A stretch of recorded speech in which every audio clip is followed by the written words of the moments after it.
Keep up with us online by liking the ZTV Sports Report on Facebook, and follow us on Twitter at ZTV Sports, and check out our YouTube page, ZTV Sports, to see our latest videos. Welcome back to the ZTV Sports Report, your home for everything Akron Athletics. Once again, I'm Anna Toltz. You've seen coverage of the soccer team, and now we have some basketball coming up. But before we continue, the Sports Report is a production of the ZTV in the School of Communication at the University of Akron. To learn more about making award-winning TV programs, check out the School of Communication and ZTV online at ztvakron.com and uakron.edu. Getting right back into it, the men's basketball team opened up their season against Coastal Carolina. Head coach Keith Dambrot and the Zips were ready to get the season started with a win to keep their record perfect. Would they be able to pull off a victory? Demetrius Treadwell and Nick Harney did not make the trip, which helped lead to a 4-point overtime loss to CCU. Jake Kretzer played a key role in the close finish with 15 points, 6 rebounds, and 4 steals, but Akron will have to start the season off 0-1. Now we look at the women's basketball team, who opened up their season at the Jar against visiting Hiram. The women look to start their season off right with a win over the Terriers, which would set a good pace for the rest of the season. The team starts the game getting some shots off and gets fired up in their pregame huddle. At the start of the first half, Akron on offense, Hannah Luberg with the assist to Casey Castle, who from downtown gets the 3. And this time it's Luberg with the play as she cuts backdoor and gets the 2 points off the glass.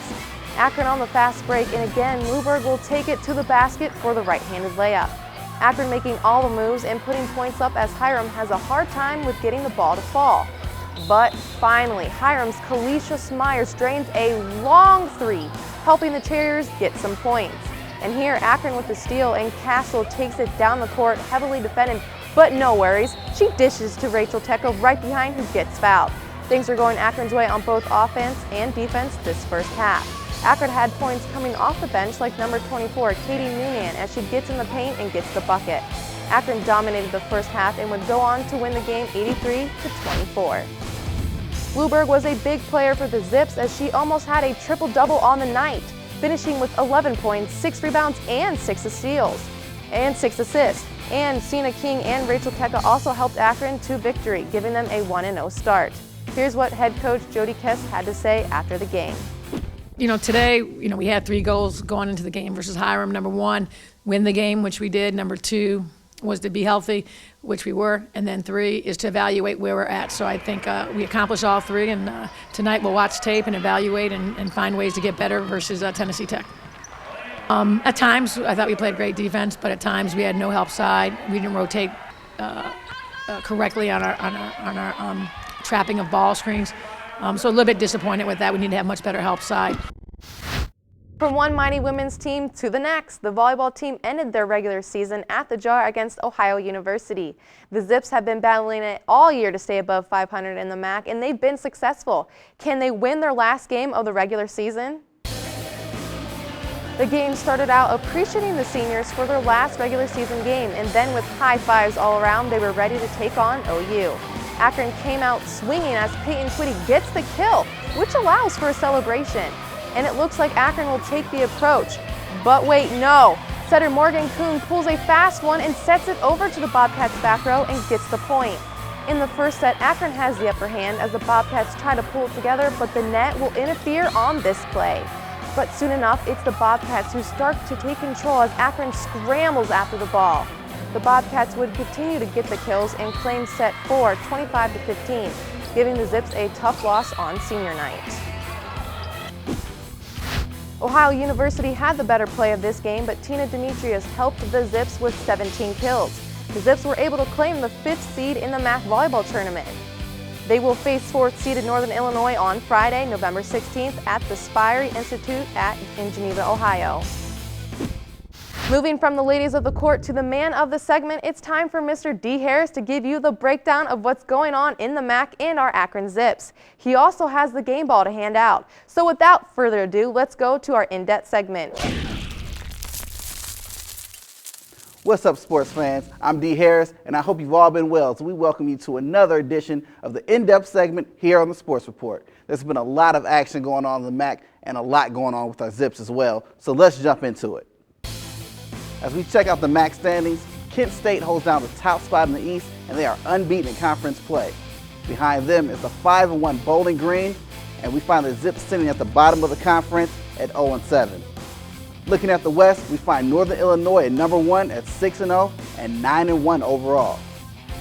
Moving into volleyball, we find our Lady Zips in third and 9-7 in conference play after the loss to Ohio, who holds the top spot at 14-2, followed by the 13-3 Bowling Green, with Western Michigan holding the same record and manning the West at number 1.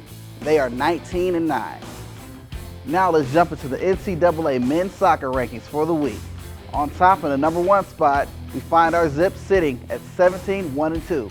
They're followed by Maryland, who has Notre Dame behind them after making an impressive jump last week as they were ranked number 7. Now they sit with a record of 16-3-1.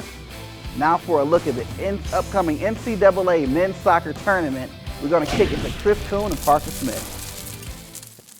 Thanks, Dee. I'm Chris Kuhn, and joined with me today is Parker Smith on the NCAA tournament preview. Parker, lots to talk about today, and so let's dive right into it. Akron, the men's soccer team, they finished the season as the number 1 ranked team in the polls and number 2 in the RPI ranking, and gets selected for the number 5 seed, however, in the NCAA tournament. What in the world is going on here? Well, I'm sure Zips fans all around are going to be upset that we got the 5 seed in the tournament, but you know, the fact of the matter is that the Big East had strong teams this year. The ACC, Maryland knocked off North Carolina in their title game, so they got a little bit of an edge. I guess it's kind of unfair, but you know, at the end of the day, Akron still got a bye in the first round. They have a decent draw in their side of the bracket, so I wouldn't worry about it too much if you're a Zips fan. And the Zips, they have 2 home games at home in the tournament. Do you like their chances at all? Yeah, I like their chances a lot to move at least into the quarterfinals to start, because they're probably going to start off either against Niagara or Michigan. They already beat Michigan, and then their next game is looking to be against either maybe Creighton, Washington, or Air Force. They already tied Creighton at home, so you know they're familiar with them. And like we said, these first 2 games are going to be at First Energy Stadium, so it's going to be looking good for the Zips. And how important will experience play for this team, the Akron Zips, in the NCAA tournament? Experience is going to be a big part.